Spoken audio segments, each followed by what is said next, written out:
પાવાગઢથી દર્શન કરી પરત ફરતા દાહોદ જિલ્લાના યુવાનને કાળ આંબી ગયો છે। અમદાવાદ ઇન્દોર નેશનલ હાઈવે પરનું ઉસરા ગામ નજીક ગરબાડા તાલુકાના ખારવા ગામમાં 3 મિત્રો પાવાગઢમાંના દર્શન કરી હરખભેર ઘરે પરત ફરી રહ્યા હતા, પણ કોને ખબર હતી કે એમની છેલ્લી સફર બની રહેશે।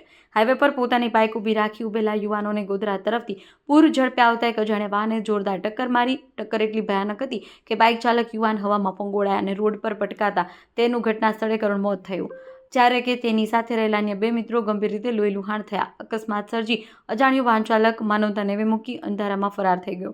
અકસ્માતનો અવાજ સાંભળતા જ આસપાસના લોકો મદદ માટે દોડી આવ્યા। તાત્કાલિક દાહોદ ગ્રામ્ય પોલીસને જાણ કરવામાં આવી। ઇજાગ્રસ્તોને તાબડતોડ ઝાયડસ હોસ્પિટલ ખસેડાયા છે। તેમની હાલત નાજુક હોવાનું જાણવા મળી રહ્યું છે। પોલીસે મૃતદેહને પોસ્ટમોર્ટમ માટે મોકલી આપી ફરાર વાહન ચાલકોને પકડવા ચક્રો ગતિમાન કર્યા છે। પાવાગઢમાં માતાજીના આશીર્વાદ લઈને ઘરે પહોંચતા એ પહેલા જ ખારવા ગામના આ યુવાનનો પરિવારમાં શોકમાં ડૂબી ગયો છે। આ ઘટના ફરી એકવાર હાઈવે પર બેફામ દોડતા વાહન અને ટ્રાફિક સુરક્ષા માટે સવાલ ઊભા કરી રહ્યા છે। રિપોર્ટર અજય સાંસી, વાત્સલ્યમ સમાચાર, દાહોદ।